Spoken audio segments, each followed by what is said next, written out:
Like it was a week ago Sunday as I'm digesting all the Bruce Boudreau news that somebody sent me a Facebook post. No. BMac off the top rope. A searing indictment. Oh, yes. Was it ever? Bruce Boudreau is the lucky one. It begins and it ends. Congrats, Bruce. You're free now. And so we had to bring in my former broadcast partner, our former 1040 colleague, the one and only BMac, Barry Macdonald. How you doing, my friend? New columnist in town, huh? You reached out to me right then and there. I had a hunch I might hear from you. It wasn't necessarily a novel perch that I was on. A lot of people were saying the same thing. I just felt the need to articulate it for whatever reason, and I did. I kept watching Bruce Boudreau, and I wanted to jump through the TV and give the man a hug. Yeah. That's kind of the way I felt about him. He was like everybody's grandfather, and just the way he tapped his chest to say thank you. It was shoddy treatment. And lots of times, a coach is on borrowed time, but it's not nearly as public as this was. And then started with the indictment of the way training camp was run. Maybe it went back to last year, the end of last season. I don't know. I just didn't like what I saw, and I don't think many NHL fans, Canuck fans, did either.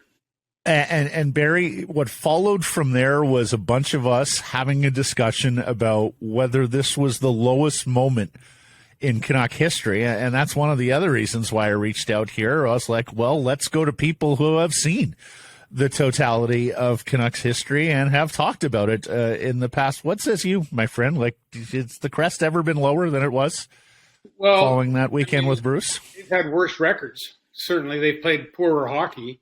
But just in terms of the inner workings of the front office on down, I don't know that they've had a lower point than that. It was pretty crazy here around the Messier time and the Keenan time. There's no doubting that. Blake, you would certainly remember that.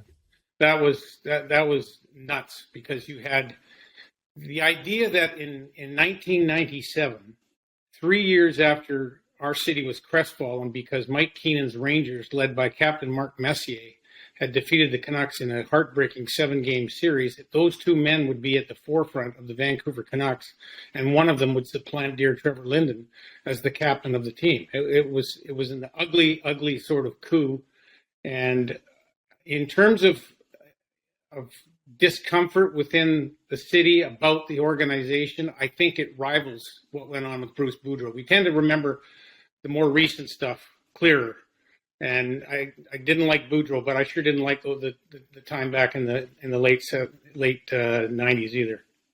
The comparison was there already, as you outlined, and then they go and trade the captain to the Islanders this week as well, and so now it's like emboldened, double underlined here. I mean, and this was the right move under the circumstances. Now they put themselves into this predicament by signing JT Miller, but still, in the moment, this was the right move. So in that way, this trade is different than the Linden trade, but my goodness, it's been quite a year. Well, it has been quite a year. There's no doubting that. And I wonder if they were prodded or if they self-prodded and talked about not letting the Horvat thing linger on any longer than necessary. It's a long way still to, 5 weeks till the trade deadline? Mm-hmm. And did they want questions every day of every week about, did Bo Horvat want those questions for starters, and what a pro he's been through this process? But did the organization want to have to be dealing with that over and over and over? It was their responsibility to make the best deal possible. Can we say they did that? Well, time tells always. But I wonder how much urgency was stepped up because of what had gone on with Boudreau. And he guards this trade now in the break, guards the team from having to answer these questions on a daily. They'll still have to answer eventually when they get back, but some of the intensity will be, well. You probably don't miss walking into those rooms, the sullen rooms, right? After a sixth consecutive loss, after a big trade of I mean, those were tough rooms to walk in. I was a Cub reporter back then, and walking in to talk to a crestfallen Naslund or a non-performing Messier, that wasn't fun. Well, it wasn't fun because it was hard to come up with any question that was creative. Right. How does it feel? I mean, it takes me back to the Shaquille O'Neal question I asked. Trevor and I were right in front of him. He sat down. His knees were up beside his ears. The Lakers had just made a fourth quarter comeback to beat the lowly Grizzlies, and my first question to him was, "Is it tough to get up for a team you know you're going to beat?" And he looks up at me and he goes, "Uh-huh." And then I said, "Stupid question, huh?" He goes, "Uh-huh." That was it. That's what we did. And we promised that our one-on-one interview, big one-on-one interview coming up with Shaquille O'Neal. 2 words. Right. We did the Reggie Miller too, I believe. But anyway. Oh, yes. No, Reggie didn't talk to us at all, I don't think. Yeah. I'm done. We know how much you missed that NBA beat, Barry. Well, I do miss the product, and it was a shame the way it went. It's just like, was it really here? I know. Here's story time on the NBA. Especially with those unis being so hot again, and the logos and the colors, right? Yeah, you see them everywhere, not just here in Vancouver, but abroad. Like even Memphis has embraced it, and so you see it, and it crystallizes. Yeah, here's story time on the NBA beat. Unless John Morant had a grandmother in Silver Springs, Maryland, and didn't want to come to Vancouver. Yes, that's true. That's right. That's right. Barry once had me on the beat to go cover Jason Kidd coming to town, and again, Cub reporter Blake goes to the arena to cover practice, and I forlornly come back after numerous attempts of Trevor and I trying to flag him down and him blowing us off, and we had all the footage of him blowing us off, like literally walking us back and pushing Trevor's side, and this is Trevor Henderson, right? Henderson, by the way, camera, and so I go back to Barry. I'm like, he didn't give me anything. Like I got nothing there. I got people talking about, I got everybody else, but I don't get. He wouldn't talk to us, and he's like, well, then make that your story. I'm like, oh. Okay, so we made the story about. We'd love to tell you about Jason Kidd and the fabulous season he's having, but he wouldn't talk to us, and it became a story about the character of Jason Kidd and how he was a heck of a basketball player, but not much of a talker. And there's the dean of broadcasting there in BC. A little look into Barry's interesting take and what he imparted on a young Blake Price back in the day. Well, a show about nothing. 2 years earlier, we were seeking Donald Royal. So, there was lots to go around back in the day. There was lots to go. We could write a book on the NBA, by the way. We could tell that Donald Royal story. I was going to say CRTC doesn't have us anymore here, Barry. Right. If you do want to tell the Donald Royal Paul Carson story, Barry, you have found the right place to tell it. Oh my goodness! I'll leave it for next time. Yeah. My friend, everywhere we go, we got another event tonight in Port Mooney. I run into people who ask, how's BMac doing? Catch me up. So on behalf of everybody who asks me about you these days, because they look back fondly on the 1040 years, and of course you were a huge part of it, not to mention the sports page years as well. How you doing, my friend? Catch us up. I'm doing okay. I would like to say I'm 100%. I'm not at the bottom of the barrel either. I have days where my tremor is a little bit more active than I'd like it to be. I have days where my energy is just sapped for no apparent reason. I have Parkinson's disease. I know your listeners probably are aware of that. So it's tricky. It can impact your mood. Certainly, it can impact your energy, as I mentioned. It can create anxiety, and all really out of nowhere. Much like the initial depressions I got, which led to the diagnosis of having Parkinson's disease.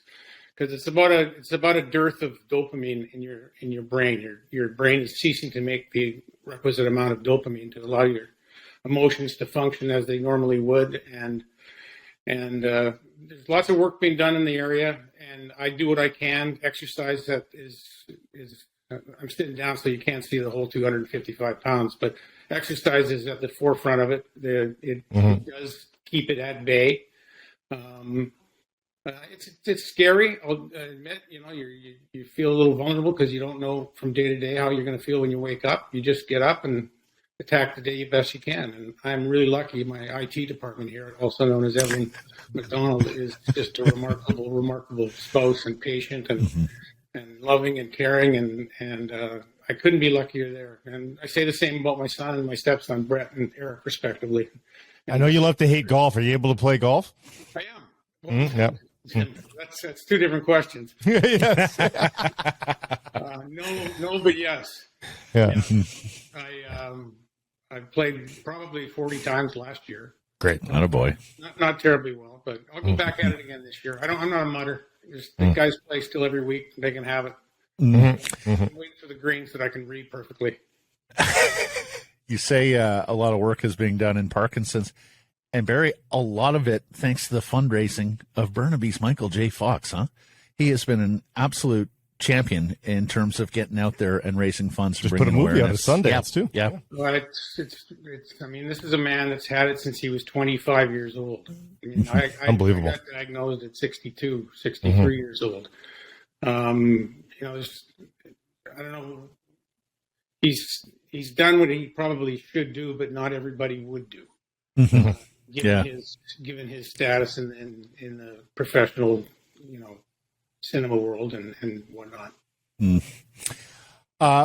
Before we let you go, as mentioned, this has been just a very busy couple of weeks in Vancouver Canucks history, and it included a sad day on January 15th when we lost the one and only Gino Odjick, one of the great characters in Vancouver Canucks history. We got a tribute show coming up for him tomorrow, Barry, with a lot of voices, including some of his ex-teammates. But a word or two from you, my friend, on a guy who was larger than life and certainly cut his presence at Rogers Arena, the Coliseum, Rogers Arena, and, of course, throughout our community here. Can we swear on this show? We can, yeah. Okay. I think it needs the actual word in it. They called him up. The Canucks had been, as a sort of a little preface here, the Canucks had been kicked around by every team physically for a decade or so. And then along came Pat Quinn, and he vowed to change that. But, I mean, there was a sight of Dave Semenko ragdolling our dear captain, Stan Smeal, and just being too nice not to pound him into submission. It was an embarrassment how this team lacked physicality. We heard about Gino, the brawler from Maniwaki. Finally, he gets called up, and then the first game was against the Chicago Blackhawks. And I can remember being at the Pacific Coliseum, high above the ice level in the press box perch. And he fought Dave Manson in front of the Hawks net, first of all, and the place went absolutely nuts. People just loved the look of Gino. He skated like he was absolutely deranged, and you didn't know what was coming. But everybody knew he was tough, and the city just glommed onto him. So he had a successful fight with Manson. I wouldn't say he was one-sided, but he was a gamer. And off he goes to the penalty box. So then late in the game, he has another fight with Stu Grimson. Canucks are up 4-0. And there was about 2 minutes. Two of the toughest guys in the league, and certainly the Hawks' two toughest guys. He takes both of them on and acquits himself extremely well. 4-0 Vancouver. Off he goes. He gets thrown out of the game for the two majors, I guess was the rule back then. Maybe still is. He walks past the bench, past McCammon. McCammon gives him a pat, and then McCammon throws his head back. And that's when knew Bob was laughing at something. And I noticed this from the press box, and I asked McCammon in the postgame. I said, "What did Gino say to you when you walked down?" Remember, first game, 4-0 they're leading, 2 minutes left, thrown out of the game. I said, "What did Gino say that made you laugh so hard?" He said, "Don't fuck this up without me." Oh, that dry sense of humor was so great from him. Often self-deprecating, like he got it right. He got his attitude towards life right, didn't he? Well, he was a lot smarter than he got credit for. Oh yeah. And there was a game that they're actually leading Hartford. I think it was 11-0. I think they beat Hartford 11-0. And McCammon said, "I couldn't put Gino out. He'd go kick the crap out of somebody, and then they'd be all over me for putting a guy out there when it's 11-0. And then all of a sudden, the fans on the far side of the lower Reds unfurled this big banner, and it said, "Gino, tougher than Saddam." And as legend has it, and it may be an urban myth, Gino turned around and said to the coach, "What number's Saddam?" even if it's not true, it's still a great story. It's a great line. God. Oh my goodness! I remember he broke a stick in practice. He didn't really quit. He broke it a bit, and he came over. He knew I just had a son, and he says, "You got a young boy, don't you?" I said, "Yeah, I do." He says, "Here you go." Skated back to practice. In the days we used to be down on the bench during practice, right? Yeah, I remember that. Oh yeah. Yeah. I'm sure they'd let us do that again, Barry. I'm sure they would. Yeah, that's right. No helmets or anything. For next season.